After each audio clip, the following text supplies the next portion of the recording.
तुमच्या पक्षाचा खासदार एकदा निवडून आला म्हणजे तो कुठल्या एका समाजाचा नसतोय. तो म्हणतो मी 5 वर्षासाठी तुमच्या बोकांडी बसलोय.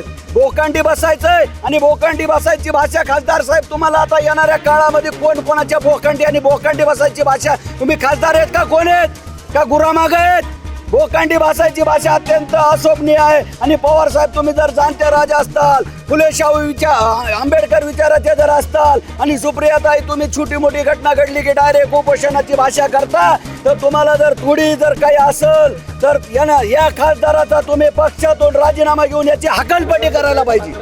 राज्याचे गृहमंत्री लक्षात ठेवा, याच बारक्या समाधानात तुम्हाला त्या महाराष्ट्र राज्याच्या मुख्यमंत्र्याच्या खुर्चीवर बसवलंय. ज्यांनी बसवलंय त्याला उतरता येतं. आणि येणाऱ्या काळामध्ये तुम्ही जर या ओबीसी समाजाकडे अशाच पद्धतीने सावत्रपणाची तुझ्याभावाची जर वागणूक दिली तर हा ओबीसी समाज नक्कीच तुम्हाला धडा शिकवल्याशिवाय राहणार नाही. कारण खासदार पुत्र आहेत त्यांचे एकंदरीत पाहता आपण 15 दिवसात महिनाभरात त्यांचे फोटो मोदीसोबत आलेत, अमित शहा सोबत आले, देवेंद्र फडणवीस सोबत आलेत.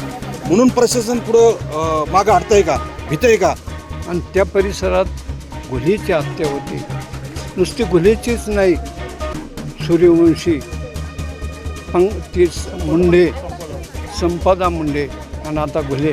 आता कोणाचा नंबर लागतो हे पण आम्ही वाट पाहत आहोत. 21 जून 2026 रोजी एका नवतरुण हॉटेल व्यावसायिकेची निर्घुणपणे हत्या करण्यात आली होती. त्याच्यानंतर पण अजूनसुद्धा 21 जून 2026ला त्याची हत्या करण्यात आली, पण अजूनसुद्धा आरोपी मात्र मोकाटायचे आहेत. गेल्या 15 दिवसांपासून त्यांचा सख्खा भाऊ रमेश घुले हा उपोषण करतोय. त्यांच्या पत्नीने माझ्यासमोर लोकशाही टीव्हीला बाईट देताना विष देखील प्राशन करून आत्महत्याचा प्रयत्न केला, पण अजून देखील गेंड्याची कातडी पांगडलेलं प्रशासन मात्र ह्या सगळ्या गोष्टीला धजावत नाही आणि अजूनसुद्धा मुकाट फिरणाऱ्या आरोपींना अटक करत येत नाही आहे. आज फक्त मोर्चाचं नाही तर महामोर्चाचं आयोजन केलं आहे बीड शहरामध्ये. माझ्यासोबत आहेत बाळासाहेब सानप दादा. 21 जून रोजी एका नवतरुण हॉटेल व्यावसायिकाची क्रूरपणे हत्या करण्यात आली होती. त्यांच्या पत्नीने विष पेलं माझ्यासमोर मी बाईट करताना. त्यांचा भाऊ गेले 15 ते 20 दिवसांपासून उपोषण करतोय, मात्र अजूनसुद्धा खासदार पुत्राला मात्र अटक करण्यात येत नाही आहे. आमची मागणी, प्रमुख मागणी तीच आहे. ज्या महाराष्ट्रामध्ये संभ्रम झालेला आहे की पुरणी जॉबमध्ये नाव असताना आरोपीला अटक होत नाही.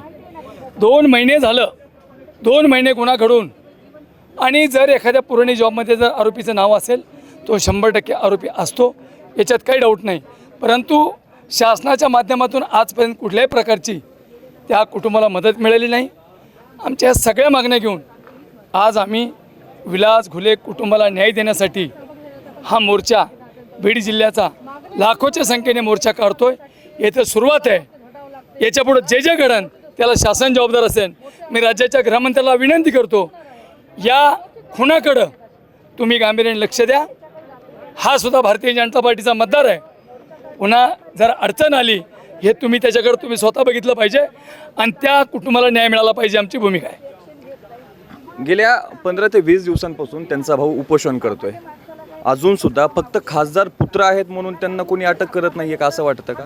नाही, 100% खरं आहे. कारण खासदार पुत्र आहेत त्यांचे एकंदरीत पाहता आपण 15 दिवसात महिनाभरात त्यांचे फोटो मोदीसोबत आलेत, अमित शहा सोबत आले, देवेंद्र फडणवीस सोबत आलेत. म्हणून प्रशासन पुढं मागं हटतंय का, भीतंय का, असा आम्हाला संशय. आणि गेले 2 महिन्यापासून घुले कुटुंब, ज्यांनी आपला पती हरवला आहे, ज्यांनी आपला भाऊ हरवला आहे, असं कुटुंब त्या उपोषणाला बसले. आणि खरं तर हे ओबीसी दुर्दैव आहे. आरोपीला अटक करा म्हणून जर उपोषणाला बसावं लागतं तर हे ओबीसी दुर्दैव आहे.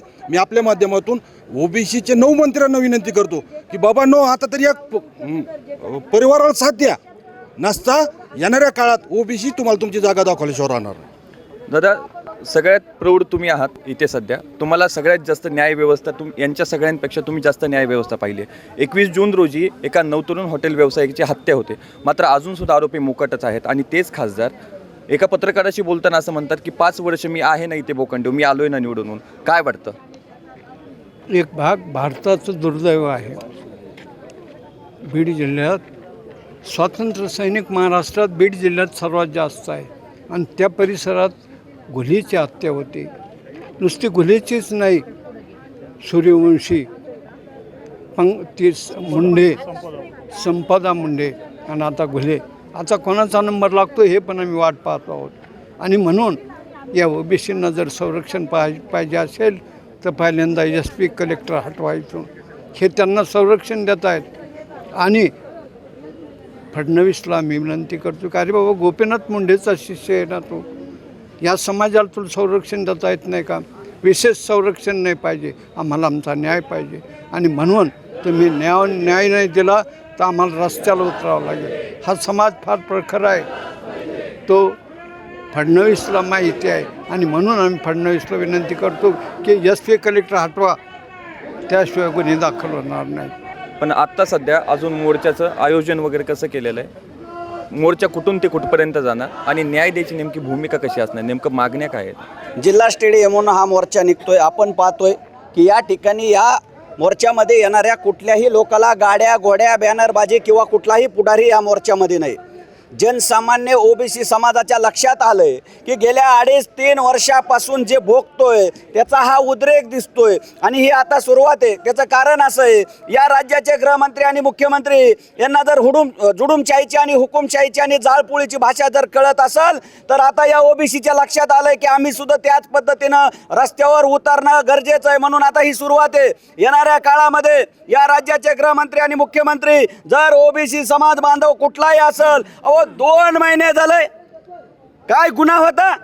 कुठंतरी एका आदिवासी मुलाचं जीवदान वाचवण्यासाठी स्वतःचा बलिदान दिलंय आणि त्याच्यासाठी एवढं जगडावं लागतंय. त्याचा परिवार आज 18 दिवस झालाय त्या ठिकाणी उपोषण करतंय. राज्याचे गृहमंत्री लक्षात ठेवा, याच बारक्या समाजानं तुम्हाला त्या महाराष्ट्र राज्याच्या मुख्यमंत्र्याच्या खुर्चीवर बसवलंय. ज्यांनी बसवलंय त्याला उतरता येतं. आणि येणाऱ्या काळामध्ये तुम्ही जर या OBC समाजाकडे अशाच पद्धतीने सावत्रपणाची दुजाभावाची जर वागणूक दिली तर हा OBC समाज नक्कीच तुम्हाला धडा शिकवल्याशिवाय राहणार नाही. आणि दुसरी बाजू, या राज्याचे जनता राजा शरद पवार साहेब आणि सुप्रियाताई यांना माझी विनंती, आव्हान आहे आपल्या माध्यमातून, तुमच्या पक्षाचा खासदार एकदा निवडून आला म्हणजे तो कुठल्या एका समाजाचा नसतोय. तो म्हणतो मी 5 वर्षासाठी तुमच्या बोकांडी बसलोय. बोकांडी बसायचंय आणि बोकांडी बसायची भाषा खासदार साहेब तुम्हाला आता येणाऱ्या काळामध्ये कोण कोणाच्या बोकांडी आणि बोकांडी बसायची भाषा, तुम्ही खासदार आहेत का, कोण आहेत का गुरामाग आहेत? बोकांडी भाषाची भाषा अत्यंत अशोभनीय आहे. आणि पवार साहेब तुम्ही जर जाणते राजा असताल, फुले शाहू आंबेडकर विचाराचे जर असताल आणि सुप्रियाताई तुम्ही छोटी मोठी घटना घडली की डायरेक्ट उपोषणाची भाषा करता, तर तुम्हाला जर थोडी जर काही असेल तर या खासदाराचा तुम्ही पक्षातून राजीनामा घेऊन याची हकालपट्टी करायला पाहिजे.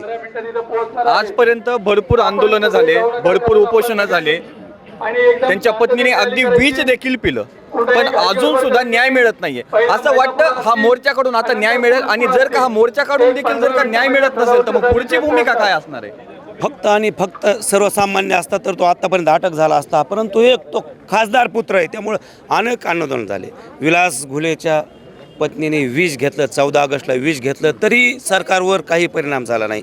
आज उपोषणाचा 18वा दिवस आहे आणि घटना होऊन 60 दिवस झाले तरी न्याय मिळत नाही.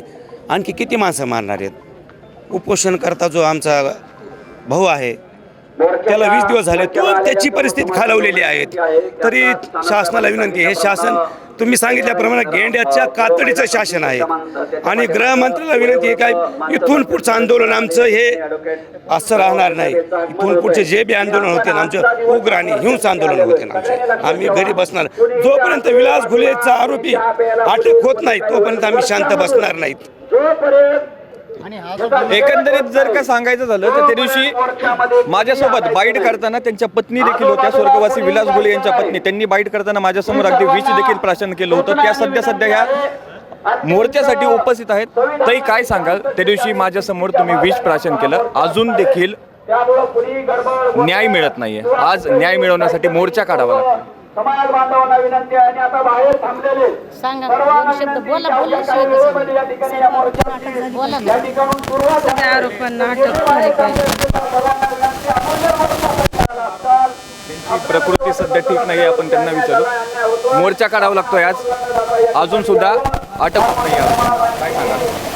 त्याच्यामुळं आम्ही सगळे व्यथित झालेलो आहोत की शासन एकाला एक नाही एकाला एक न्याय करत आहे. या महिलेची एवढीच मागणी आहे की माझ्या नवऱ्याला ज्यांनी मारलं, जे कोणी आरोपी आहे, खासदार पुत्र असो की सामान्य असो, सगळ्यांना अटक झाली पाहिजे आणि फाशी झाली पाहिजे. हीच या महिलेची मागणी आहे. दुसरं एक आम्हाला एक असं वाटतं सामाजिक कार्यकर्ते म्हणून, तुम्ही तुमच्या बीडमध्ये पेटविलेल्या जातीवादामुळे, राजकारणामुळे या महिलेच्या नवऱ्याचा, तरुण मुलाचा, एका व्यावसायिकाचा बळी गेलेला आहे. आता ही महिला बेसहारा झालेली आहे. आता हिनं कोणाच्या याच्यावर जीवन जगावं? हिचं वय फक्त 20-22 वर्ष आहे.